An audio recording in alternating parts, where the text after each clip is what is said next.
Балабыз төрөлдү. Бир күндөн кийин эртеси күнү бизге ошол балабыздын Даун синдрому экенин айтышты. Албетте бул шок болдук.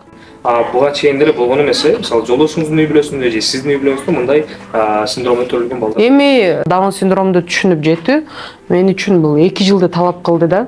Кийинки балдарыбызды өтпөйсүздарбы? Анан азыркы учурда бир эле балаңыздар бар да, же? Жок, 4 балам бар. 4 балаңыз бар. Калгандары? Болезнь деген сөз бул кыргызча которулганда оору деген сөз да. Даун синдрому бар адам оору эмес да. Эми айтып атпайсызбы, башында апалар менен түздүк деп. Азыр апалардын группасы бар деп анан сурайын дегеним, аталар бул жакта кандай? Таштап кеткен аталар көп. Булар үйрөнө алышат, кыла алышат, окуй алышат, бирок өзүнүн жөндөмүнүн негизинде, мындай өзүнүн деңгээлинде. Анан Жылдыз эже, бул жакта азыр балдардын тарбияланган мезгили, жаш курагы, өспүрүм курагы өтүп атат. Андан кийинки жашоосунда сүйлөшө кетпейлиби? Айтайын дегеним, турмуш куруу, үйлөнүү жагы кандай болот?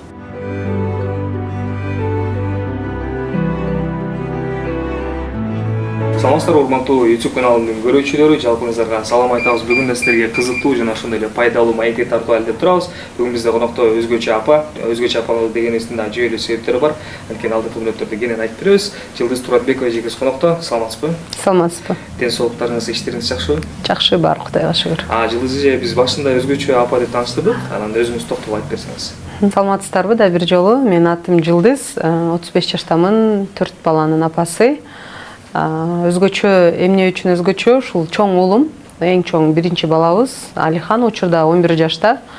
Ушул 11 жыл мурун өзгөчө болуп төрөлгөн. Башкача айтканда, Даун синдрому менен төрөлүп, бизге ушул өзгөчө ата-эне деген статусту берген уулум. Анан ошол эле учурда ушул баламдан кийин ушул өзгөчө чөйрөгө, өзгөчө дүйнөгө аралашып, ушул муктаждыктар пайда болуп, көйгөйлөр жаралып, анан көптөгөн өлкөбүздөгү шарттардын мындай жакшы шарттар жоктугунан улам түштүк жергесинде бул Ош, Жалал Абад, Баткен областтарын камтыган Сантера Юг деген коомдук кайрымдуулук фондду негиздеп, ошол жетекчи болуп келем. Ошол эле учурда Кыргызстан атайын спортчулардын федерациясы деп, бул жаңы федерация спорт багытында кеткен. Ошол федерациянын президенти болуп иштейм. Төрөлгөндөн кийинки реакция кандай болду сизде? Туугандардын реакциясы кандай болду? Мындай өтмүшүңүздү эске салып, баягы эме кылгым келбейт, бирок ошентсе дагы сурагым келип атат да. Буга чейинки баштан өткөн күндөрдүчү эстеп айтып берсеңиз. Эми ар бир ата-эне дени сак балалуу болгусу келет да, ар бир ата-эне ошол нерсеге даярданышат. Ошолор катарына тем более биздин туң наристебиз болгон үчүн жолдошум экөөбүз тең аябай даярданып, кош бойлуулукка даярданганбыз. Кош бойлуу 9 айдын ичинде аябай жакшы кош бойлуу мезгил болгондо ооруган эмесмин эч кандай. Анализдерим баары жакшы чыккан, өз убагында УЗИге барып, ошол учетко турган жеринде айтор врачтар эмне десе баарын жасаганмын да, баары жакшы болчу. Анан ошол 31 март 2014 жылы балабыз төрөлдү. Бир күндөн кийин эртеси күнү бизге ошол балабыздын Даун синдрому экенин айтышты. Албетте бул шок болдук.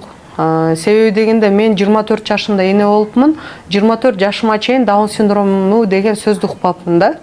Жолдошум деле биз үчүн бул сөздү угуу эле аябай оор болду. Анан бизде кийин мен азыр бир эле мен эмес, көпчүлүгү эле бизде коомчулукта майыптуулук жөнүндө түшүнүктөр аябай аз экен да. Биз майыптуулук дегенде мен деле ошол учурда бул жанагы баса албаган, сүйлөй албаган, аябай оор коляскадагы ошондой бир баланы элестетет экенмин да. Майыптуулук дегенде эмнегедир көз алдыма ошол нерсе келген экен.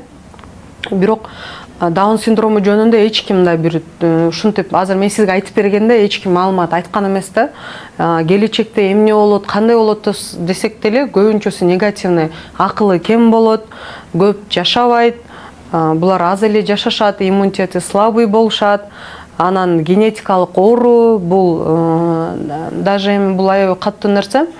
Жолдошума бул баланы баягы балдар үйүнө тапшырсаңар деле болот деп сунуш берилген. Бул бир эле бизге эмес, көпчүлүк эле үй бүлөлөргө айтылат экен. Эмнегедир билбейм, бул медицинанын жана регламентинде барбы, кандай протоколдо жазылганбы мен түшүнбөдүм. Бирок көпчүлүк үй бүлөлөргө айтылат экен. Анан бул нерсени тастыктаган нерсе биздин учурдагы баягы балдар үйүндө деле ошондой ташталган Даун синдроmu менен балдар көп келсе да. ошого айтат турган нерсе бул аябай оор мезгил болгон. Анан жана проблема менен өзүбүз калганбыз, и биз үчүн оор болгон. Кийинки балдарыбыз кандай төрөлөт? Жанагы бул тукум кой турган оору деген сөздү уккандан кийин аябай коркуп калат экенсиң да. Себеби биздин туң наристебиз, кийинки балдарыбыз кандай болот? Анан көп учурда ошол энелерди көбүрөөк күнөөлөгөн мезгил болуп калат экен. Сураганда эле баягы сен оорудуң беле, температура болдуң беле, вирус болдуң беле, анан эмне болду эле деп элечи. Ошентип эле анан мындай көбүрөөк түшүнүктүү, как будто вот сен мындай бир жакшы образ, жашоо образын алып барбадың дагы, ошон үчүн бала ооруп калды деген түшүнүктү көбүрөөк берет экен да. Ошон үчүн аябай оор учур болгон. 1-2 жылдай мен үчүн эң кыйын жылдардан болгон. Түшүнүп, негизи эле ушул Даун синдромду түшүнүп жетүү мен үчүн бул 2 жылды талап кылды да. Эми Кудайга шүгүр, бирок ошол 2 жыл болсо дагы баягы өзүм чыйрактыгыман улам деймби, түшүнүгүмдөн, анан интернет заманда жашап мындай маалыматтарды дагы ошол Кудайга шүгүр өзүбүз көбүрөөк чогултуп, өзүбүз изилденип атып, ушул деңгээлге азыр жетип отурабыз да. Кийинки балдарыбызды өтпөйсүздарбы? Анан азыркы учурда бир эле балаңыздар бар да, э? Жок, 4 балам бар. 4 балаңыз бар. Калгандары? Калгандары өзгөчөлүгү жок. Кадимки эле балдардай 2 уул 2 кызым бар. Бул Алихан чоң балам. Андан кийин 1,5 жылдан кийин кызымды төрөдүм. Кудайга шүгүр жакшы. Даун синдрому жок, кадимкидей кыз. Андан уулум, андан кызым бар. Катары биз ушул баладан кийин эми негизи эле өзү көп балалуу болгусу келген. Анан бирок ар бир кош бойлуу мезгилим аябай стресс менен мындай кыжалатчылык менен өтүп атты. Себеби дегенде жанагы төрөттөн алган травмаң, төрөттөн алган эмең все равно баягы узак мезгилде таркайт да, коркунуч болот. Бул коркунуч дайым эле болот. Анан бул баягы өзгөчө дүйнөгө аралашкандан кийин өзгөчөлүктөр бул бир эле Даун синдрому эмес да. Азыркы өзүңүздөр билгендей аутизм, менталдык жактан өзгөчөлүгү, шал оорусу деп коет. Эми айтор аябай көп да, диагноздор аябай көп. Ошон үчүн мен бир эле Даун синдрому баладан кыжалат болбодум. Негизи эле жалпы ушул өзгөчөлүктөр эне болгондон кийин мындай өзгөчө баладан кийин аябай тревожный болуп каласың, аябай жоопкерчиликтүү болуп каласың. Анан ар бир кош бойлуу мезгилибиз эми жакшылык менен деле коштолду, бирок көбүнчөсү кыжалатчылык менен деле. Бирок Кудайга шүгүр, балдарым бир жакшынакай төрөлдү. Болгону ошол өз убагында баягы учетко туруп, УЗИден барып, анан сөзсүз түрдө УЗИге биринчи балам өзгөчө экенин айтып, ошенткенбиз. И эң маанилүү нерсе, Даун синдрому бар бала болгондон кийин сөзсүз түрдө анализ тапшырыш керек. Бул ушул жанагы мен айткан кариотип деген анализ. Бул ушул Даун синдромдун кайсы формасы экенин аныктай турган, өзгөчөлүгүн аныктай турган, тастыктай турган анализ. Ошол анализден кийин калган кийинки кош бойлукту баягы планировать этип, жакшы врачтын көзөмөлүндө төрөсө проблема жок. Ошол сиздердин передачаңыздар аркылуу дагы айта кетчү нерсе, кимдин баласы бул биринчи болобу, экинчи эми ошол өзгөчө баладан кийин ким дагы балалуу болгону пландаса, ошол болгону анализдерди тапшырып, врачтар менен сүйлөшүп, ошол УЗИни жакшы кылып, көзөмөлгө туруп төрөсө болот. Бул баягы генетика урук куй турган, уруктан урукка бериле турган оору эмес. Чын эле мен деле байкайм бул нерселерди, бул көрүнүштөрдүчү. Анан өзүңүз да эми түшүнүк айта кетсеңиз да, синдрому бар балдар, Даун синдрому бар балдар жөнүндө мындай жалпы элге түшүнүк берип айта кетсеңиз. Даун синдрому жөнүндө түшүнүк берсек, алгач эле 1866 жылы мен адашпасам, Джон Клендон Даун деген цитогенетик врач, англис окумуштуусу, 1,5 жыл кылым болуп калат да. 1,5 жыл кылым мурун ал киши ушул врач болгон. Ошол мезгилдерде биздин табиятыбыз, жаратылыш, укмуш, экологиябыз аябай таза болгон да, элдер деле азыркыдай көп эмес эле. Ошол мезгилде деле өзгөчө адамдар төрөлгөн экен да, синдром Даунасы мененчи. Анан ошол киши ушул байкоо жүргүзүп, эмнеге мындай балдар эмнесинен өзгөчөлүк бар экен деп, анан ал анализ жүргүзөт. Кариотип деген анализ, бул деген кандагы биздин хромосомаларды текшерген анализ. Ошол Джон Клендон Даун синдрому бар адамдын канын лабораторияда байкоо жүргүзөт. И айырмачылык результаты мындай болот. Сиз менен менде 23 жуп хромосома бар нормада.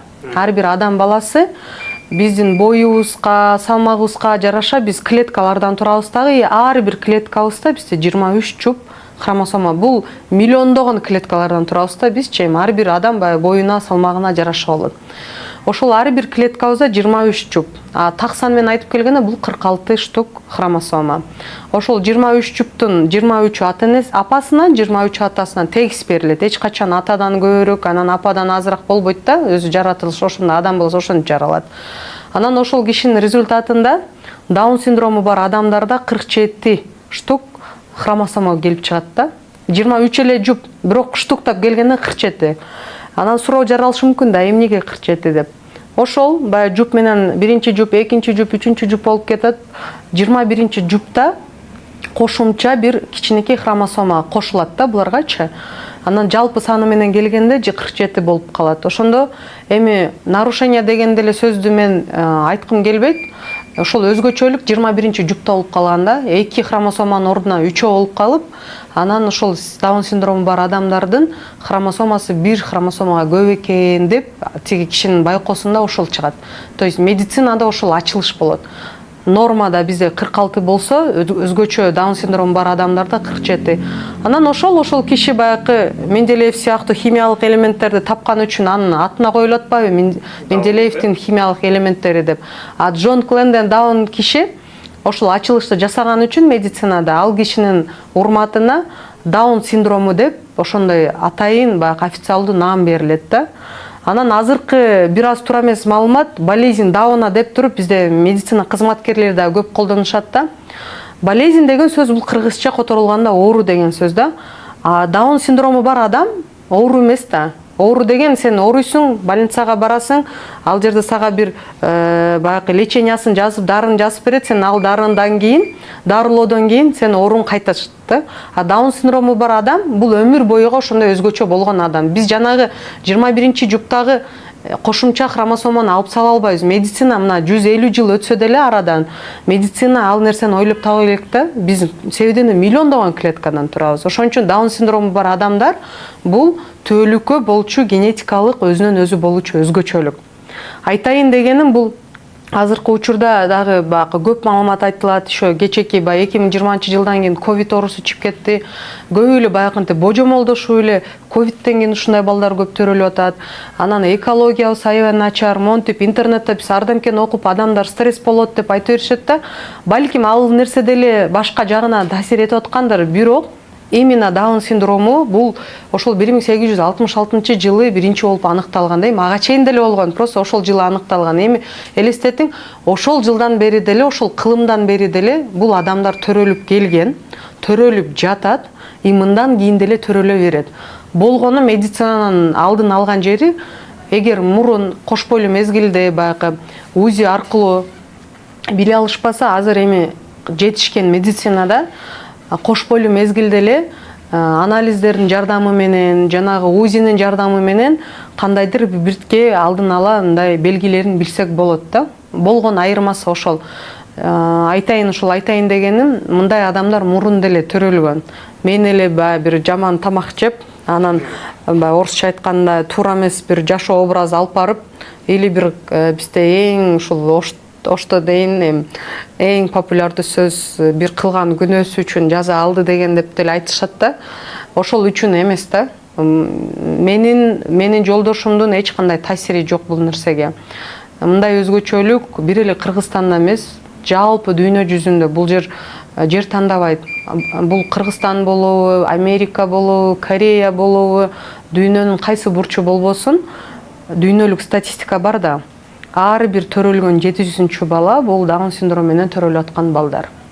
Ошол болгону кээ бирки медицина өнүккөн жерлерде кош бойлуу мезгилинде билип, психологиялык жактан даяр болуп төрөшөт. А Кыргызстанда 99%га болочоктогу энелер биз ошолордун катарына мен деле бармын.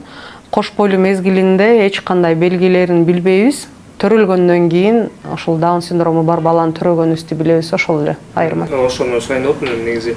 Буга чейин деле болгон эмес, мисалы жолдошуңуздун үй бүлөсүндө же сиздин үй бүлөңүздө мындай синдромдон төрөлгөн балдар. Эми генетиктерге барсаң жете атаны эми сиз деле экөөбүз деле билбейбиз да. генетика деген тармак бул аябай ушул күнгө чейин изиленип аткан тармак да. Эч ким 100%га кепилдик берип, сен 7-нчи атаңда мындай болгон, андан кийин 6-нчы атаңда мындай болгон деп эч ким айтып бере албайт да. Ошон үчүн кээ бирки үй бүлөлөрдө баягындай совпадение деп коет, окшоштук болуп калат. Мен билгенден бир үй бүлөдө 2 даун синдрому менен төрөлүп калган фактылар дагы бар.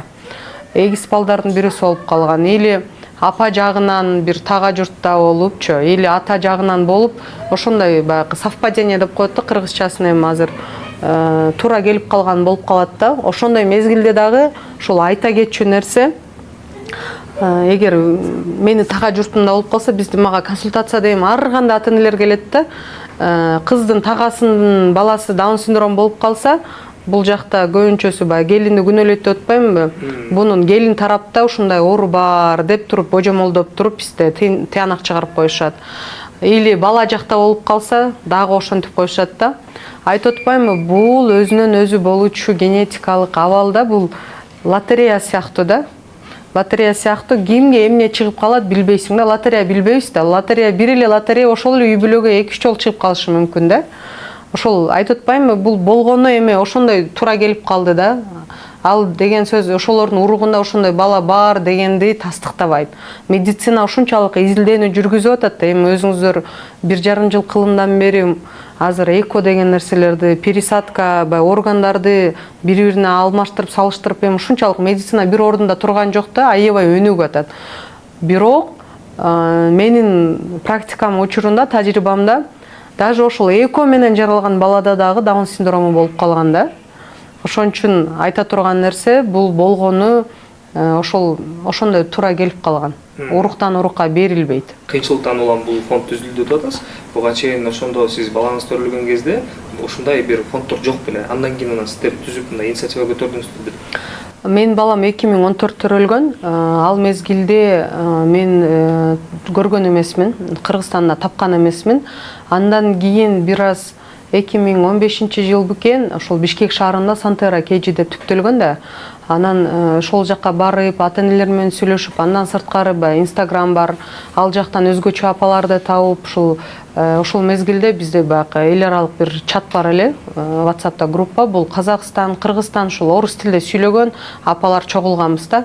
Анан алар менен сүйлөшүп, бул кадимкидей бизге жакшы жардам бергенде, мен ошол мезгилде аябай оор стресс абалдан чыгууга аябай чоң жардам берген. Жардам берген себеби баягы көйгөйү окшош инсандар кошулганда сен жалгыз эмес экенин түшүнөсүң да.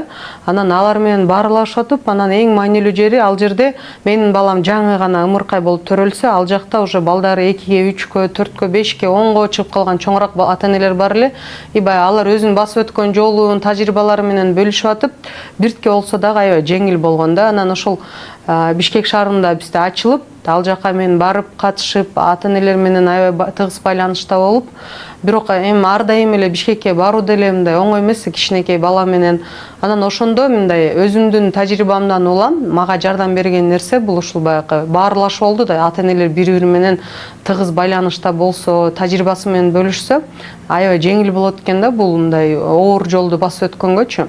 Ошондо 2016-жылы ушул WhatsApp'тан эле өзүм группа ачканмын. Группа ачып, поликлиникага барам, больницага жатып калабыз, көчөдө баягы айланып жүргөндө деле биздин балдар эми мындай сырткы келбетинен бир аз өзгөчөлүктөрү бар да, даун синдромунун белгилери бар. Баланы эми баягы өзгөчө апа болгондон сен уже билип каласың да. Көчөдөн көрүп эле ошол ата энелерге барып, номерлерин алып, группага кошуп отуруп, бир 100дөн ашканбыз. Анан 2018-жылы ошол бир багытта кетели, бир мындай Кыргызстанда жалпы ушул даун синдрому бар адамдардын жашоосун өзгөртүп, жакшы шарттар түзүп берели деп, ошол эле Сантера KG'ни биз түштүктөгү филиалы кылып туруп, Ош, Баткен, Жалал Абаддык ата энелерге ошол Сантера юктеп, биз баягы мамлекет тарабынан катталып, официалдуу түрдө күбөлүк алып, фонд катары биз ачылганбыз да.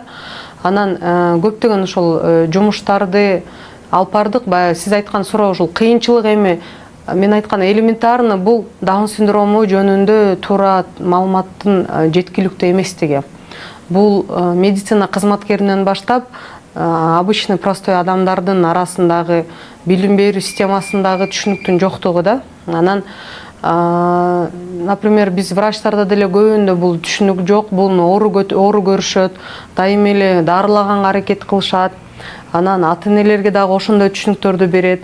Бала бир аз чоңоюп калгандан кийин баягы билим берүү системасы дегенде бул бизде бала бакчалар алышпайт, мектептер алышпайт. Ал жакта да инклюзивный баягы билим берүү системасынын жоктугу.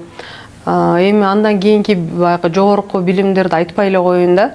Анан эң негизгиси ушул коомдо жалпы түшүнүк жок. Мындай балдар менен чыксаң, аябай терс көз караштар, ошол эле өзүңдүн эле алыс кетпейсиң, тууган уруктан деле, кошуна колоңдун астында деле, как будто бул бала төрөлгөндө мындай үй бүлөгө аябай чоң бир кыйынчылык келет, түшүнбөстүктөр. Ар ким ар кандай божомолдоп айтышы мүмкүн. Как будто биз баягы эне бул бир оорукчанбыз, анан ошондон улам балаң ошондой төрөлдү деп и так семьяга ансыз деле кыйын болуп атат да, бул биз деле даяр эмес болчук да мындай өзгөчө бала төрөлгөнүнөчү. Ошон үчүн ушул негизги эле биринчи максатыбыз болгон ушул Даун синдрому жөнүндө түшүнүк берсек, туура маалыматты берсек. Себеби дегенде 21-кылым маалыматтар аябай кенен, ошол эле интернетте. Просто ал жерде баягы положительный бар, жакшы негативный, анан кийин жакшы маалымат, тууранан туура эмес маалымат бар да. Туура эместиги бул баягы мурунку түшүнүктөр менен калып кеткен. Туурасы мындай балдарды аябай жакшы чагылдырган да. Анан бирок эмнегедир адам баласы экенбиз, биз негативге көбүрөөк көңүл буруп, бизде негатив көбүрөөк кабыл алынат дагы. Ушундай балдарга карата мамиле бир аз түшүнүктөр туура эмесирээк да. Балдары боюнча сүйлөшүп атабыз, өзгөчөлүк деп атпайсызбы? Өзгөчөлүктөрүн эсептеп айтып кетсеңиз, анткени таптакыр маалымат билбегендер мындай башкача мамиле кылышы мүмкүн да. Өзгөчө деп атканына жараша мындай өзгөчөлүктөрүн эсептеп берсеңиз да. Эң самый простой нерседен баштасак, Даун синдрому бар балдарды эч качан оорулуу, жабыркаган деп сүйлөбүз. Бул өзгөчө бала же болбосо Даун синдрому бар бала. Бул сөздүн эч кандай бир уят жери же бир коркунучтуу жери жок, ошондой өзгөчөлүк. Анан өзгөчөлүк болгондо Даун синдрому бар балдар өзүнүн теңтуштарына салыштырмалуу жай өнүгүшөт. Эгер кадимки нормадагы бала бул 3 айында мойнун кармап, 6 айында отуруп, анан жөрмөлөп, 1 жашында басып, 2-3 жашка уже апа ата деп сүйлөп калышат да. Кыймыл аракет кадимкиде болуп, анан 6 жашына мектепке барып, ошентип нормада кетет да өзү. Даун синдрому бар балдарда ар кандай болуп калышат. Бул көбүнчөсү кошумча ооруларынан зависит этип калат, байланыштуу. Кошумча оору дегенде бул 60% Даун синдрому бар балдар бул жүрөк тубаса жүрөк кемтиги менен төрөлүп калышат. Ал жүрөк кемтиги дагы жанагы жеңил жана оор түрү болуп, эгер жеңил түрү бул өзү эле жабылып кетсе, оор түрү сөзсүз түрдө операция болуш керек. Анан көз жагынан, угуу жагынан, көрүү жагынан или бир кандайдыр ички органдарынан бир кандайдыр бир патологиялар коштолуп калса, анда балада бир аз ден соолугу жагынан көбүрөөк проблемалар, көйгөйлөр жаралышы мүмкүн. Албетте анан ден соолук жактан ооруп аткан бала бул физикалык развитиясы дагы, өнүгүүсү дагы жай болот. Бул деген сөз кеч мойнун кармап, кеч басып, кеч сүйлөп, кеч өнүгөт. Даун синдрому бар балдар ушул 1 жашында баскан бала аз. Көбүнчөсү булар 2-3 жашка барып басышат. Бул ошол баягы мен айтып аткан жүрөгүнө байланыштуу, общий биздин дененин мышцалары, булчуңдары деп коет. Ошол булчуңдар канчалык деңгээлде чыңалган или бошпу, гипотонус деген диагноздорду коюшат да бизде невропатологдор. Бул деген ушул биздин колубуз, бүт денебиз мышцадан турат да, булчуңдан. Ошол булчуңдар буларда бош болуп калышат. Бош болуп борпоң болот дагы, кадимки баягы жаңы ушул ата-энелер көрсө, как будто сөөгү жоктой бала да, шылыктап калат. Ал нерсени эми бышытыш үчүн апа деген өзү жакшы жай мындай легкий массаж жасап, анан бизде ЛФК деп коет, ошондойлорду кылса, балага мындай көбүрөөк көмөк болот да. Анан көбүнчөсү Даун синдрому бар балдарда сүйлөө жагынан проблемасы бар, көйгөйү бар, речевой центр деп коебуз, или задержка речи деп айтылат. Ал деле ошол эгер кичинекейинен бизде туура кам көрүлсө, кичинекейинен биз баланы бир сыйра жанагы медициналык көзөмөлдөн өткөрүп, баланын кошумча ооруларын аныктап алсак, билип алсак, ошолорго биз өз убагында аларды баягы лечение боло турган жерин лечение кылып, дары бере турган жерин дары берип, ошолордун баарын биз иретке келтирип жакшы кылып алсак, ошол ал кичинекейинен эле баштап бала менен баягы дефектологиянын өзүнүн ошол ыкмалары бар. Ошолорду колдонуп, баланын деле сүйлөө жагын кичинекейден өнүктүрүп, жакшы деңгээлге жеткирип алсак болот. ошол өзгөчөлүк өзүнүн тең туштарынан бир салыштырсак артка болот. Салыштырсак, бирок өзүнүн деңгээлинде, Даун синдромунун деңгээлинде бул норма деп айтылат. Ошон үчүн Даун синдрому бар балдардын салмак кошуусу, басуусу, сүйлөөсү, аң сезимдин өөрчүүсү булардын өзүнүн деңгээлинде жай баракат болот. Ошон үчүн биз Даун синдромунду эч качан булар окуй албайт, үйрөнө алышпайт, кыла алышпайт деп тыянак чыгарбашыбыз керек. Булар үйрөнө алышат, кыла алышат, окуй алышат, бирок өзүнүн жөндөмүнүн негизинде, мындай өзүнүн деңгээлинде. Анан бул жакта тарбиялаучулар боюнча да айта кетсеңиз, кандай тарбиячылар, мугалимдер иштейт? Биз учурда Ош шаарында күндүзгү ресурстук борбор бар, Сантара Юг борбору. Бул жерде мен жана айттым го, балдарды биз окутабыз, конкурстарга катыштырабыз, спорт менен машыктырабыз, бала бакчага даярдайбыз, мектептерден чыгып бизге кошумча бизге келишет да. Негизи эле ушул максат балдардын бул жакта жөндөмүн ачуу, өзүнүн баягы потенциалын ачуу да. Ар бир адам деле баягы потенциалы менен төрөлөт го. Даун синдрому адамдар деле кадимки адамдар сыяктуу өзүнүн жөндөмү, потенциалы менен төрөлүшөт да. Анан мен көпчүлүк учурда айтам, менин балам баягы жакшы окуй албай атат, тиги бул деп калышат, анан мен күлүп калам. Ата-энеси 5 окуган болсо, бала деле 5 окуйт депчи. Эми бул деген сөздүн мааниси мындай жатат да. Үй бүлө дагы аябай бир маанилүү да. Бизде центрдин негизги максаты көпчүлүк учурда бизде балдарды центрге апарып эле ошол жакта эле таштап коюшат да. Анан менин өзүмдүн дагы принципим, Сантара Югтун да принципи бул биринчи эле ата-энелер жоопкерчилик алса, жана ушул өзгөчө бала төрөлгөндөн кийин ата-энелер дагы өзгөргөнгө мажбур болуш керек. Милдеттүү болуш керек. Ошол баланы көбүнчөсү бала деген основной навыктарды үйдөн алат да. Ошон үчүн үйдө бизде балдарга жакшы шарттар болуш керек. Бул жалпы үй бүлө тең катышыш керек да. Анан кошумча кылып биз бул жакта Сантара Югта кошумча биз жардам беребиз.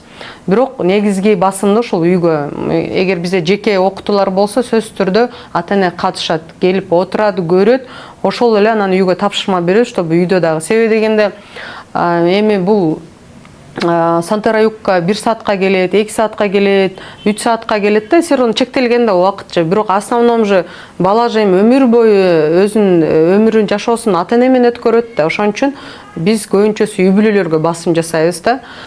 Бул жакта ошол Сантара Юг борборунда комплексный занятие деп коем. Анан балдар ошол жалпы өнүгүшөт. Көбүнчөсү мен жана айткандай ушул күнүмдүк жашоодо колдоно турган навыктар. Даун синдрому бар балдардын күчтүү жагы, анан алсыз жагы бар да. Күчтүү жагы булар аябай творческий келишет. Творческий ырдаганга, бийлегенге, бирдемке жасаганга аябай жакшы булар. Негизи эле ушундай аябай коммуникацияга жакшы балдар да. Ошондой көпчүлүктү жакшы көргөн, центр внимания болгон ушундай балдар да. Мындай мен күлөм, таланттуу болуп төрөлүшөт да. Анан алсыз жагы бул точная наука, бул математика, жазуу, окуу, сүйлөө жагы, биология, химияны эми айтпай эле коеюн да. Ошондой жагы булардын алсыз жагы деп айтылат. Себеби дегенде ошол баягы речевой центр, сүйлөө жагы буларда баягы бир аз жай болгон үчүн, анан көбүнчөсү задержка речи болгон үчүн балдарда жакшы окуй алышпайт, жакшы жаза алышпайт. Жакшы жаза албаганда эле бизде мелкая моторика деп коет. Жалпы ошол булчуң буларда гипотонус менен төрөлгөн үчүн көп кыймыл аракеттерди жазуу, ошол булчуң деле бул бир эле бизде кол бут эмес да. Бул деген ар бир оозу сүйлөп атканыбыз, ушул деле чайнаганыбыздын баары булчуң иштейт да. Буларда ошол нерсе бир аз булардын слабый, алсыз жагы. Анан математика деле. Эми бирок мен ойлойм, математика бул бир эле бул балдар эмес, бизге деле кыйын нерсе го, бул аябай кыйын нерсе. Эми биз ошол изилденип чыккан балдардын буга чейинки чоң адамдарды көргөнбүз да, көбүнчөсү ошол творческий жак. Анан ошол аракет кылабыз, творческий жакка көбүрөөк басым жасаганы. Сөзсүз түрдө баарыбыз эле математик болбошубуз керек да.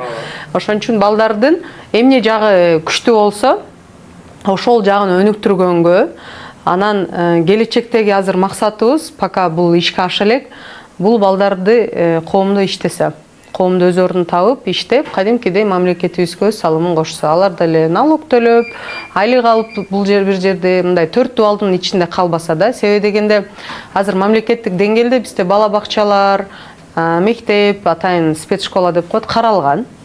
аз, мындай немеси жетпейт, бирок эми 1-2 болсо дагы бар да. Анан бирок ошол 8-класс менен эле чектелип калат да бул балдарчы. Мен билгенде ошол 8-класска чейин эле окушат, андан ары буларга эчтемке жок. Ал чоңураак балдарды кружоктор дагы алышпайт.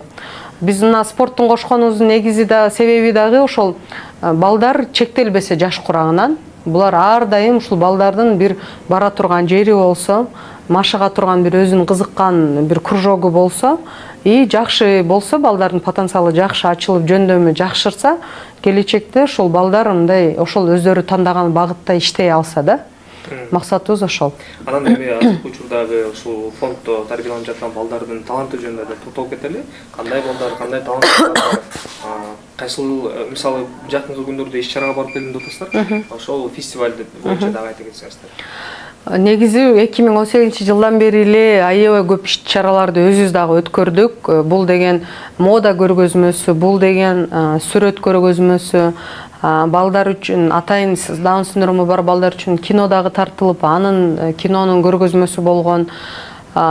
Спорт жаатында биз эл аралык мелдештерге бул Турцияга 2 жолу барып келдик. Өзүбүздүн Кыргызстанда, Бишкекте ушундай тэквондо, жеңил атлетиканын түрлөрү боюнча, суда сүзүүнүн түрлөрү боюнча биздин балдар азыр ийгиликтер жаратып атышат да. Анан балдардын творческий жагынан айтып атпаймынбы, биз аябай көп иш-чара өзүбүз уюштурабыз, чакырган жерлерге барып катышабыз. Ошол кечээ эле 21 март бул бүткүл дүйнөлүк Даун синдрому бар адамдардын күнү. Неге 21 март бизде Норус эмеспи? Анан мен сизге башында айтпадымбы, жана Даун синдрому бар адамдардын хромосомалык өзгөчөлүгү бул 21 хромосомада жупта. Ошол экөө болуш керек да, ал жерде буларда 3 болуп калат дагы. 21 март жанагындай грек немесине жазылганда 21:03 болуп жазылат да. Ошого байланышканда бул цифрачы, ошон үчүн бул аябай маанилүү күн. Бул майрам эмес, бул ошол Даун синдрому бар адамдарды жөнүндө, алардын бар экени, алардын укуктары жөнүндө айтыла турган күн да. Ошол күнгө карата биз жылда өзүбүз иш-чара уюштурабыз чоң. Быйылкысында биз Самаркандка чакыруусу менен Өзбекстан мамлекетинин Самарканд шаарына 5-инклюзивдик фестивалга катышып келдик. Бул жактан 30 адам барып, бул ата-энелер, балдар чогулуп, Сантера Юктун сотрудниктери биргеликте балдарды даярдадык. Бир айдан ашуун даярдык болду бизде. Ал жакта 5 мамлекет катышкан иш-чара болду. Ошол 5 мамлекет өзүнүн культурасын, өзүнүн маданиятын, өзүнүн кийимдерин, өзүнүн таланттарын ошол өзгөчө балдар көрсөтө турган фестиваль. Биз ушул Кыргызстандын атынан кыргыз маданиятын көрсөтүп, мода көргөзмөсүн көрсөтүп, анан тэквондодон биз ыкмаларды көрсөтүп, ушул жакшы бир мындай маанайда, жакшы бир демилге менен ушул өзгөчө балдарды эле Кыргызстандын желегин аябай желбиретип, бийик көтөрүп, ошол Өзбекстан мамлекетине 5 мамлекетке биз көрсөтүп келдик да. Бул деле мындай баягы мен айтып аткан стереотиптерге бул тастыктама да. Бул ушул өзгөчө балдар деле бүт нерсе жасай алышат да. Өзгөчө балдар деле ушундай творческий багытта кете алышат, мындай кыла алышат дегенди түшүнүктү берет да. Сиздин учуруңузда деген 2 жылдай оор жыл болду атпайсызбы? Анан азыркы учурда ата-энелер деле бар да, сиздерге келгенчи бул жака фондко. Анан ошолор жөнүндө деле токтолуп айта кетсеңиз, кандай ата-энелер келет, кээ бир кандай кабыл алат, бул жака келип туруп эмнелерди айтышат, ошол боюнча да. Эң биринчи жана мен кабыл алган нерсеге ар бир ата-эне кабыл алат. Бул туура эмес маалымат алышат, төрөлгөндөн баштап эле. Эми мен медицина кызматкерлерин аябай жакшы көрөм. Биз врачтарыбыз аябай күчтүү деп мен аларга ар дайым ыраазы болом. Алардын эмгектери бул эч кандай бир акча менен дагы баалангыс да. Себеби дегенде врачтар бар, биздин ден соолугубуз чың дегендей. Бирок тилекке каршы арасында деле 5 кол тең эмес да. Алардын арасында деле баягы түшүнүк аз, ушул Даун синдрому жөнүндө түшүнүгү, өзүнүн түшүнүгү төмөн врачтар көбүрөөк болуп калып атат да. Анан ошолор башынан эле баягы Даун синдромду биринчи ата-энеге баягы кабар жеткирген ата-энеге айткан ошол врач да. Бул деген неонатолог деген адис да. Анан ошол адис канчалык компетенттүү болсо, ошол канчалык билимдүү болсо, бул аябай жакшы болот да. Көп учурда бизде ошол апаларды күнөөлөп коюшат. эгер дагы көпчүлүк апалар баягы 40 жаштан өтүп эгер төрөп калган болсо сөзсүз түрдө ал 100%га эне күнөөлүү дешет да, себеби дегенде сен карып анан бала ушундай төрөлдү деп. Анан алар мындай эске алышпайт да, мага окшогон мен 24 жашында, 18 жашында, 19, 20, 30, 40ка чейинки деле жаш төрөгөн апалар көп да. Бул деген тастыкталып атпайбы? Сөзсүз деле 40 жаштан кийин бала ушундай төрөлбөйт. Ал баягы лотерея сыяктуу ошол адамга туш келип калган да. Анан ал адам и так стресс болуп атат, өзгөчө баланы айтып атпайм, может ал адам деле ушул 40 жашына келип даун синдром жөнүндө укпагандыр да өмүрүндөчү. Анан ал апаны күнөөлөп коюшат. Андан сырткары бизде бул өзү регламентте кандай болуш керек менин оюмда да. Бала төрөлгөндөн кийин биринчи эле бул ошол эне бул денеси менен ушул физиологиялык жактан аябай чоң стресс, адамдан адам чыгыш бул аябай чоң кыйын нерсе да. Ошол моментте мен ойлойм, ошол апага ошол бала менен баланын баягы кучагына, койнуна алып, ошол эне болгон моменти менен наслаждаться эткенге убакыт беришибиз керек да. Ал деген бизде ошол төрөт залында эле айтып, баланы бербей туруп айтып, ар кандай да ушунчалык мен консультациямда мен ушунчалык баягы жүрөктү оорута турган ата-энелер менен сүйлөшөм. Көбүнчөсү баягы Instagram баракчама мен бөлүшөм бул мезгилдер менен. Бирок ошол мен ойлойт элем да, ушул норма кандай болуш керек депчи. Эми алардын азыр ар бирин токтолсок бул аябай чоң тема да. Мен сизге вот кыскача эсимде калган нерсе ошол төрөт жаткан жеринде айтып салган, апа Кейсерова менен или давлениясы көтөрүп төрөлгөн. Анан көп учурда эненин өзүнө айтып коет, жолдошуна айтпайт. Көп учурда жаш келиндер бул деген кайнене кайната менен жашаган, чоң үй бүлө менен жашаган келиндер да, алар деген аларды баарын чогултуп бириктирип айтыш керек да. Апанын өзүнө айтып коет, оор кылып айтат. Анан ал өзүн күнөөлүү сезип, ал дальше өзүн күнөөлүү сезип үй бүлөгө кантип айтат? Ал өзүн күнөөлүү сезип калат да, жанагы бала жаралуу процесске как будто ал өзү эле катышкандай болуп калат да. Анан көп учурда ошол туугансыңар, сен мондой болдуң, анан вдруг эгер чындап эле кош бойлуу мезгилинде ооруп калган болсо, сен точно вот ушул ооруганыңан улам ушундай төрөлдү деп айткан. Ажырашкан убакыттар аябай көп, кызды күнөөлөп, ажыратып жүрген семьяларыбыз көп, таштап кеткен аталар көп, мойнуна албаган аталар бар. Менин балам мындай маселе депчи. Анан ушундай аябай эсте калчу негизи. Эгер мен 100%дан айта турган болсом, бул 70-80% бул оор учурлар. Ошол даун жанагы 2 жылдык мен өзүм стресс болдум деп атпаймынбы? Азыркы мага келип аткан ата-энелер андан да оор этапты өткөрүп атканда, менин окуямда менин жолдошум аябай жакшы колдоп берген. Менин кайынжурт, кайнене, кайната менен жашайм, өзүмдүн ата-энем, жалпы биздин тууган тараптан, менин жакын адамдарым тарабынан аябай колдоо жакшы болгон да.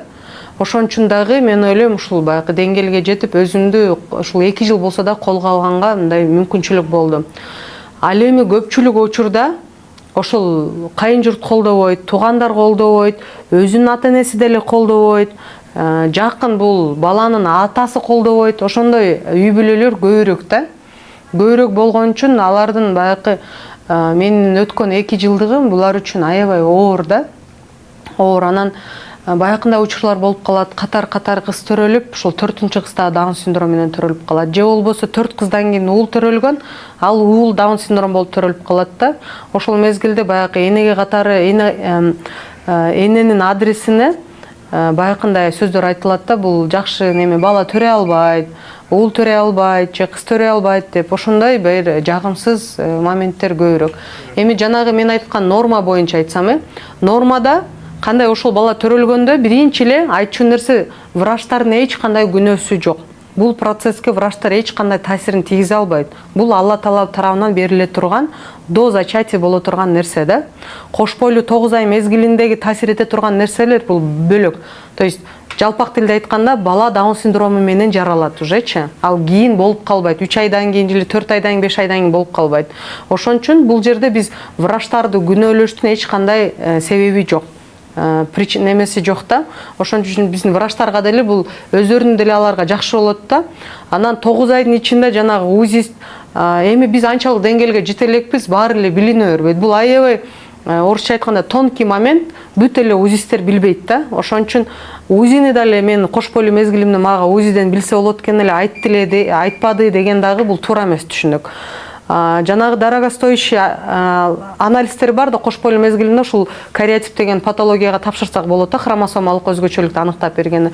Ал анализ тилекке каршы азыр Кыргызстан анчалык жетише элекпиз да, чет мамлекеттерде. Анын дагы өзүнүн кооптуу жактары бар. Ошон үчүн ал моментте дагы биз бирөөнү бир айыптуу кишини табыштын кажети жок. Медициналарда тарабынан бизге жардам бул ушул бала төрөлгөндөн кийин ата-энелерге туура маалымат берүү. Бул деген сөз элементарно баланын атасы менен апасы отургузулуп, аларга биргеликте айтылыш керек. Ошол төрөлгөндөн кийин сразу эле ошол род залда ата-энеге каттуу кылып, удар кылып айтпастан убакыт бериш керек. Ал жерде биринчи процесс бул кандай бала төрөлбөсүн, эне менен бала экөөнүн байланышы болуп, ошол жерде баягы көкүрөккө коюлат да балачы. Ошол моментте энеге ошондой ырахатты беришибиз керек да, ал нерседен биз аны лиштетип койбошубуз керек. Өзгөчө болгон үчүн ошол ырахатты бизде мүмкүнчүлүгүн алып коюшат да. Ошол нерсени биз кылбашыбыз керек. Мен мына өзүмдүн 11 жылдык тажрыйбамдан улам, өзгөчө баланы тарбиялап аткан эне катары, ушул багытта иштеген адис катары, психолог катары өзгөчө апалар менен иштешем да, мен консультация кылып атпайм. Менин оюмда нормада кандай болуш керек бизге ушул врачтарга биз деле жардам берип атабыз. Жардам берип, мен деле өзүмдүн салымымды кошуп, ушул ата-энелерге туура маалымат берип атабыз. Бирок алар мага баягы уже төрөт үйүнөн кийин келишет да. Бир айында менин тажрыйбамда ошо төрөт үйүнөн 7-чи күнү келген болгон. Анда көбүнчөсү мага 40-ын чыгарып, 2-3 айда, эгер айылда болсо бул аябай кеч дагы келип калышын, бизди билгенге чейинчи. Ошолдо биринчи эле ушул төрөт үйүндө ушул биринчи жардам көрсөтүлсө, баягы любой бир кырсыктан эмеде биринчи жардам көрсөтүлөт го.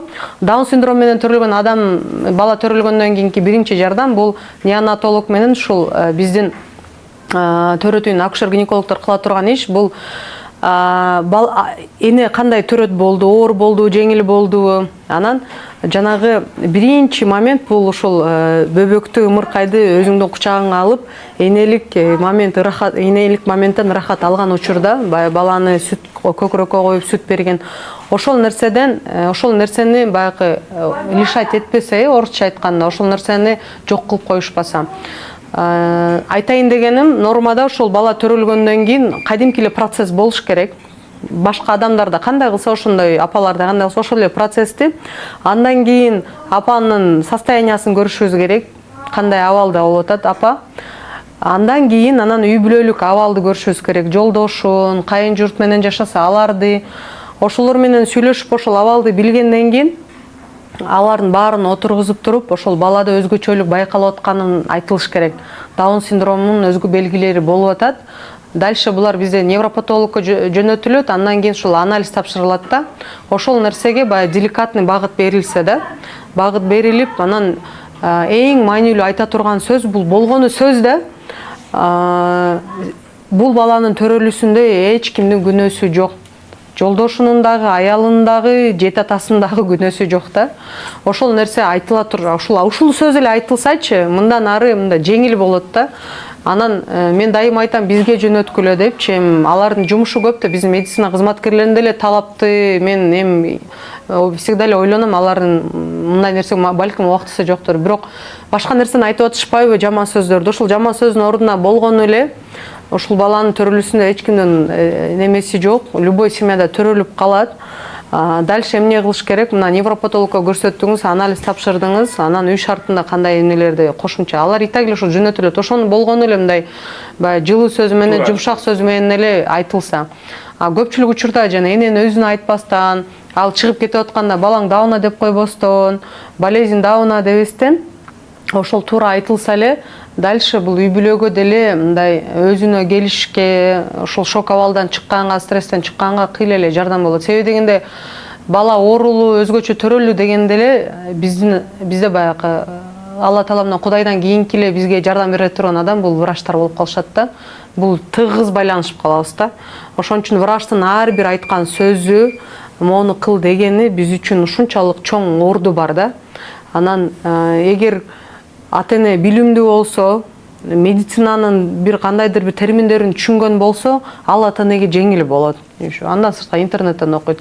Ал эми ар кандай үй бүлөлөр бар да, түшүнүгү төмөн деле үй бүлөлөр бар, көп маалыматты билбеген үй бүлөлөр бар. Алар үчүн врач эгер туура эмес маалымат берип аткан болсо дагы ал кабыл алынат дагы аябай оор болот да. Аягы жаман болуп Ооба. калат. Анан азыр аталар боюнча айтып атпайсызбы? Негизи кабыл албай койгон, баштап кеткен аталарды түшүндүк. А бирок мындай силерге өзүнүн инициативасы менен ушул жерге келген дагы аталар барбы? Мисалы баламды депти, сиздердин фондду билип аталар барбы? Силер эми айтып атпайсызбы? Башында апалар менен түздүк деп. Азыр апалардын группасы бар деп анан сурайын дегеним, аталар бул жакта кандай? Эми аталар десе, мен биринчи эле өзүм жолдошум эсиме келип атат. Кудайга шүгүр, ушул түшүнүктүү, аябай колдогон жолдошко туура келиппиз. Биздин атабыз ушул башынан эле колдоп, аябай неме кылып келет ушул күнгө чейин. Бирок айтып атпаймынбы, баягы тажрыйбадан улам, бизде эми баягы айтып атпаймынбы, коомдо бир эле өзгөчө балдар эмес, негизи эле биздин аталарыбыз көбүнчөсү көчөдө эмеспи, бала тарбиялоодо көбүнчөсү эне катышат. Ошодон улам деле ушул Санта Раюкта эми баягы биз энелер түптөгөнбүз деп айтам да, бирок жакшы аталарыбыз көп, Кудайга шүгүр, жардам берген, колдогон, ар дайым мынтип баланын ошол өнүгүүсүнө дагы кызыгып, мындай кам көрүп жүргөн аталарыбыз аз эмес. Кудайга шүгүр бар. Бирок көпчүлүк аталар көбүнчөсү аялдын мойнунда болуп атпайбы? Эми өзгөчө баладан кийин, мен башка балдарды айтпайын, өзгөчө баладан кийин атанын колдоосу ушунчалык да, ушунчалык керек нерсе. Себеби дегенде эне деген бул 9 ай көтөргөн ушунчалык физиологиялык бүт жактан байланышы бар да балагачы. Ата деле кыжалат болот, бирок эненин кыжалатчылыгы бул сөз менен түшүндүрө албайсың да. Себеби дегенде биз баягы денебиз менен ушул баланы 9 ай көтөрүп, ар бир баланын немесине биз катышып, ушул баш жоонубуз менен тартып атпайбызбы? Анан тем более баягы аял киши сентиментальный болобуз, эмоциональный болобуз, алсыз болобуз. Биз көбүрөөк, мне кажется, баягы кыжалат болобуз. Кабыл алуубуз көбүрөөк кыйыныраак болот да.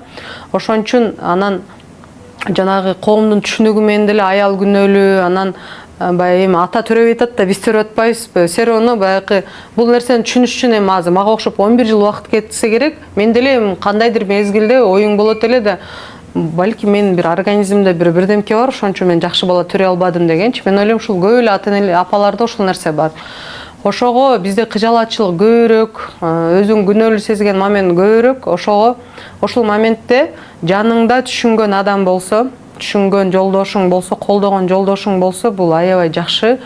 Өзүңө келүүгө, стресстен чыгууга, мындай белиңди байлап бала менен дальше заниматься эткенге бул аябай жакшы поддержка болмок да. Ошон үчүн аталардын колдоосу өтө керектүү нерсе. Айтып атпаймынбы, бизде канчалык үй бүлө ушул аталар таштап деле кетишип, ажырашып деле кетишип, баланын уже кыйынчылыктарынан улам көпчүлүк эркектер эми капа болбоңуз го, чыдамкайсыз болушат. Эне чыдаган нерсеге всегда эле эркектер чыдай албайт деп, эми бул факт нерсе го дейм. Эми антсе жакшы аталарыбыз кап болуп калбасын, бирок көпчүлүк учурда ошондой. Ошон үчүн жолдоштору, ушул өзгөчө балдардын аталары биринчи орунда ушул колдоп берсе, колдоп жакшы сөзү менен, жакшы поддержкасы менен, жакшы камсыз кылып дегендейчи, и финансылык жактан. Ошондой кылса, ушул өзгөчөлүк, өзгөчө жолубуз, өзгөчө жашообуз, өзгөчө басып аткан, өтүп аткан кыйынчылыктарыбыз жеңил болот. Анан эми өзгөчө апасыз, сиздин кандай кыялдарыңыз бар? Негизи мен өзү аябай кыялкеч айым элем. Өзгөчө баладан кийин менин кыялдарым 3 эсеге көбөйдү окшойт.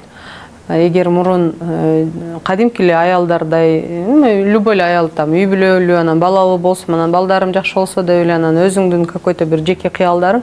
Азыркы кыялым биринчи да, эң негизгиси ушул Кыргызстаныбызда өзгөчө балдар үчүн жакшы шарттар түзүлсө. Мен ишенем бул нерсе болот деп.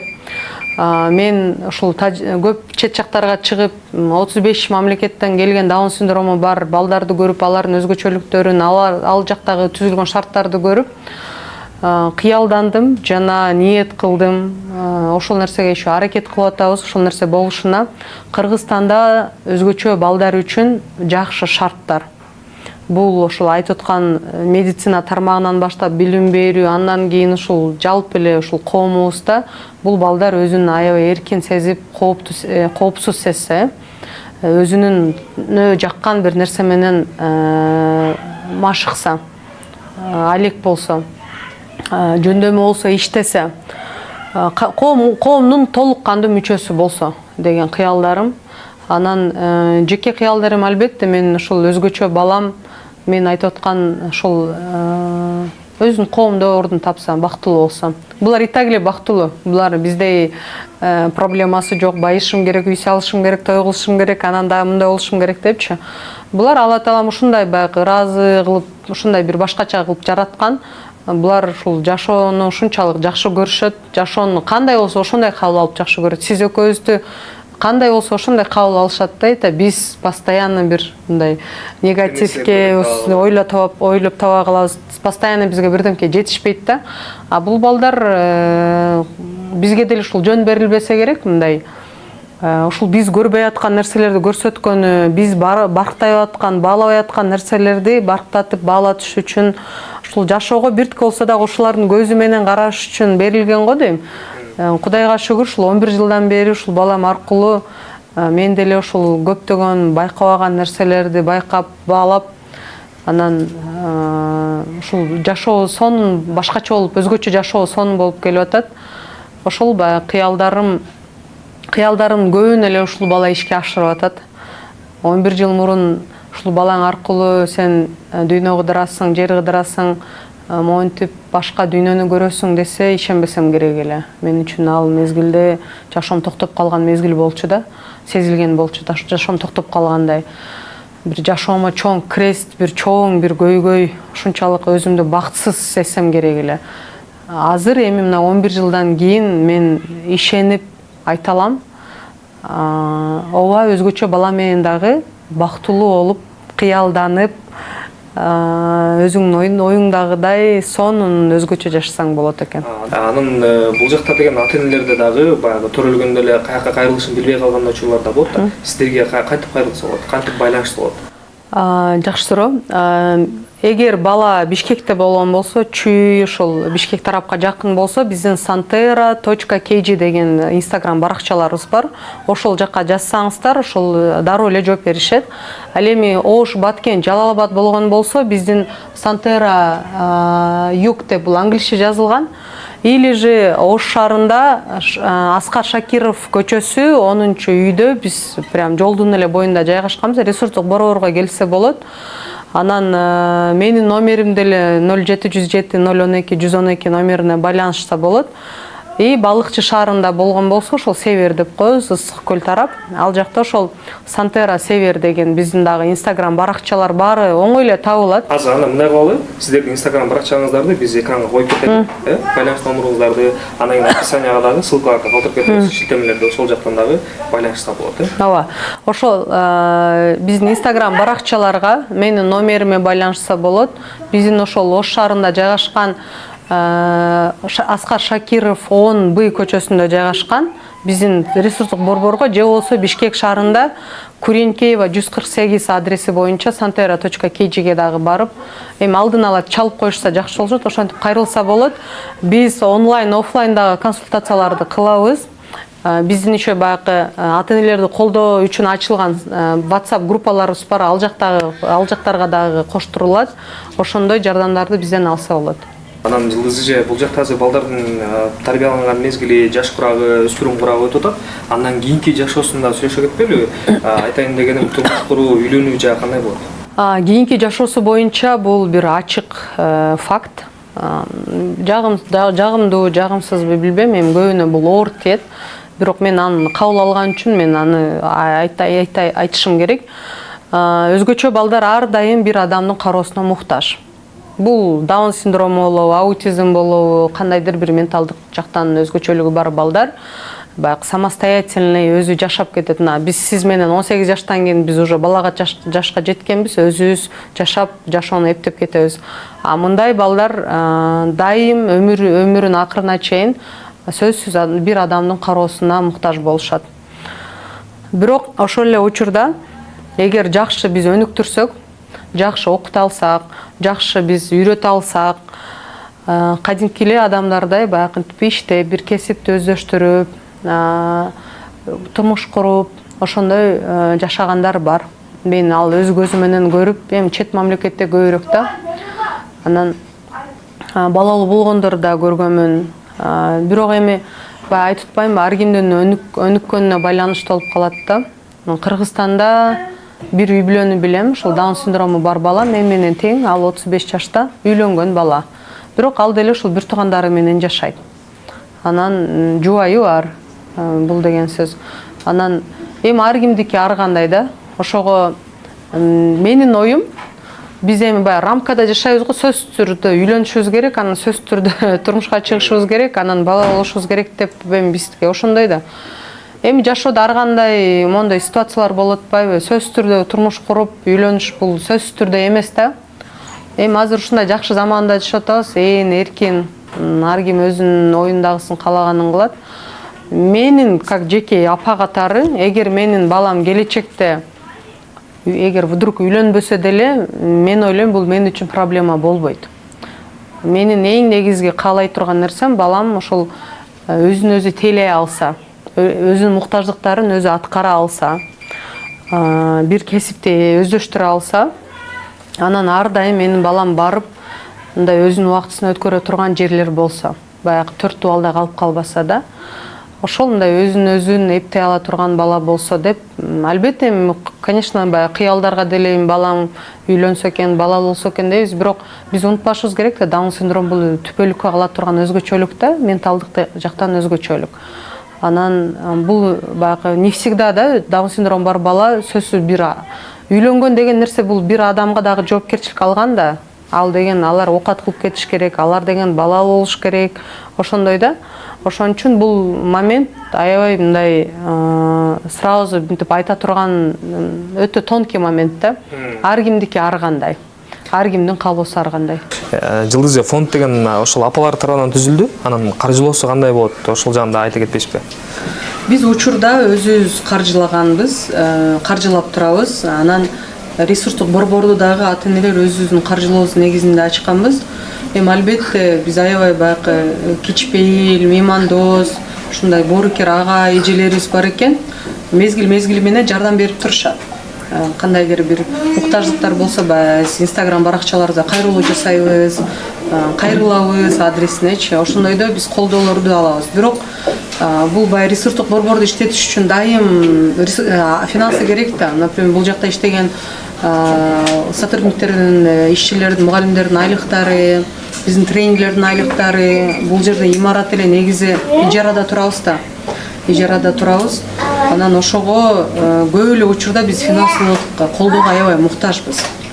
Анан эң азыркы муктаждыгыбыз бул ушул имарат маселеси болуп атат да. Биз өзүңүздөр көргөндөй ушу кичинекей эле имаратыбыз бар, ушул эле залыбыз бар да. А бала деген аябай көп да, бала көп. Анан бул жерде биз каалообуз болсо деле чектелүү гана орунда, биз көп баланы бул жакка батыра албайбыз. Анан бир учурда консультация болуп калат, бир учурда тренировка болуп калат, окуу болуп калат, ошондой аябай ыңгайсыз моменттер көп болот. Албетте каалайт элек бүт нерсе мамлекеттик деңгээлде болсо, мамлекеттик деңгээлде, мамлекеттин каржылоосунда, мамлекет деген имарат берсе. Биз азыр ушул деңгээлге жеттик. Эгер мамлекет бизге жакшы имарат берип, каржылоо болсо, иштей турган готовый состав бар, сотрудниктерчи. Сотрудниктер тажрыйбабыз аябай жетиштүү. Анан жакшы жери баягы өзгөчө апалар уже ушу балдарынан кийин башка адистикке биз өздөштүрдүк да. Мен, например, финанс кредиттен мен психолог өздөштүрдүм, спецпедагогту өздөштүрдүм да. Көпчүлүк ушул ата-энелер мугалимдик кесипти уже өздөштүрүп, логопед, дефектолог, ЛФК инструктор болуп, баарыбыз эле биз адис болдук да. Мындай адистер аябай жакшы болушат да. Себеби дегенде сен теорияны дагы билесиң, практиканы дагы, өзүң дагы балаң бар, мындай балдар менен иштешесиң, мындай күчтүү адистер болуп келишет да. Ошого биз деле мындай, билбейм, сиздин передачаңыз аркылуу деле мен дайым айтам, Сантера Юкка ар кандай колдоо көрсөтсөңүздөр болот. Бул материалдык, финансылык, эгер сиз бир чоң ишкана болсоңуз, балким имарат менен, балким бир продукцияңыз менен делечи, биз бул жерде, например, ушул акылдуу оюнчуктар деп коет, развивающий пособиялар, канцтоварлар, ошол эле спорт жабдыктары, ушул бизде көбүнчөсү даже если колдоо көрүү келсе деле основном ушул Сантера Югтун өсүп өнүгүүсүнө каржылар жумшалат да. Ушул Сантера Югуз келечекте жакшы бир чоң полноценный комплекстүү центр болсо, бул жерде ушул балдар бир центрге келип бүт өзүнүн керектүү навыктарды үйрөнүп, керектүү адистерге кайрылып алса, ошондой. Анан Жылдыз эже, азыр биз жалпы элге көрүп аткандарга жакшы түшүнүп бердик деп ойлойм. Эгерде кошумчаңыз болсо айтсаңыз болот. Негизи эле азыр эми убактыбыздын аяктап калганына байланыштуу эркин микрофон сунабыз. Каалоо тилегиңизди, ой пикириңизди айтып алыңыз. Эфирдин башынан аягына чейин эле ушул бир сөздү көп кайталадым окшойт. Мен ушул эркин микрофондон пайдаланып сөзүмдүн аягында да кайталай турган нерсе бул урматтуу Даун синдрому бар балдардын ата-энелери. Биринчи эле бул өзгөчө балаңыздын төрөлүүсүндө сиздин эч кандай күнөөңүз жок. Сиз дагы, аялыңыз, апасынын дагы, атасынын дагы эч кандай кыпындай, кеминдей күнөөсү жок. Бул Алла Таалам тарабынан берилген, бул ушундай бир өзгөчөлүк бала. Мен ойлойм, ушул Алла Таалам сизге берүү, бизге берүү менен балким ушул жакшылыктарды бир атап бергендир. Биз ошондой кабыл алышыбыз керек да. Анан бул балдар жөндөн жөн берилбейт. Ошол бизге ар бир адамдын күчүнө, алына жараша берилет. Демек сизге берилди, сиз ошол баланы бутка тургуза аласыз, ошол балага татыктуу тарбия бере аласыз. Болгон ал нерсени кабыл кылып, сиз аракет кылышыңыз керек. Аракетсиз эч качан эч нерсе болбойт. Даун синдрому бар балдардын лечениясы, дарысы, биздин жакшы көргөн сөз да, эмечи, лечения кылыш керек, дарылаш керек. Лечениясы, дарысы бул эң биринчи эле сүйүү, кам көрүү, анан жакшы ухот и машыктыруу, өнүктүрүү. Ушул биздин Даун синдрому бар балдарга лечения болот, дары болот, коомдо өзүнүн ордун тапканга жардам берет. Анан эгер мындан кийин дагы башка балдар пландаса, коркпой пландашса болот. Албетте эң негизгиси ушул ар бир өзгөчө бала тарбиялап аткан үй бүлөлөргө бекем ден соолук, күч-кубат, сабырдуулук жана маанилүү нерселердин бири жакшы финансы. Көп нерсе эми акча турат. Ошол кааларым ошол. Заманыбыз тынч болсун, ушул өзгөчө балдарга жаркын келечек түзгөнгө ар бирибиз ушул мамлекет кылат дебестен өзү салым кошойлу. И мамлекет тарабыбыздан дагы жакшы колдоо болсо экен деген ниет менен, үмүт менен ошол нерсени тилеп калабыз. Албетте, Жылдыз эже, чоң рахмат убактыңызды бөлүп келип бергениңиз үчүн, бул маалыматтардын баарын элибизге бөлүшүп бергениңиз үчүн фондуңуздарга ийгилик каалайбыз. Ар бир иште жакшылык бар дейт, өзүңүз айткандай. Жакшылыктар болсун, жакшылыктарыңыздар көп болсун, ийгиликтериңиздер көп болсун, балдарды чоң-чоң ушул элибиздин, жерибиздин желбиреткен учурларын көрөлү. Чынында келип аябай кубандык сиздерден көрүп, анан бизди көрүп аткан биздин телекөрүүчүлөрүбүз дагы балким балдары дагы ушундай балдар бар болсо ата-энелерибизге дагы пайдалуу болот деп ойлойм. Сизге чоң рахмат.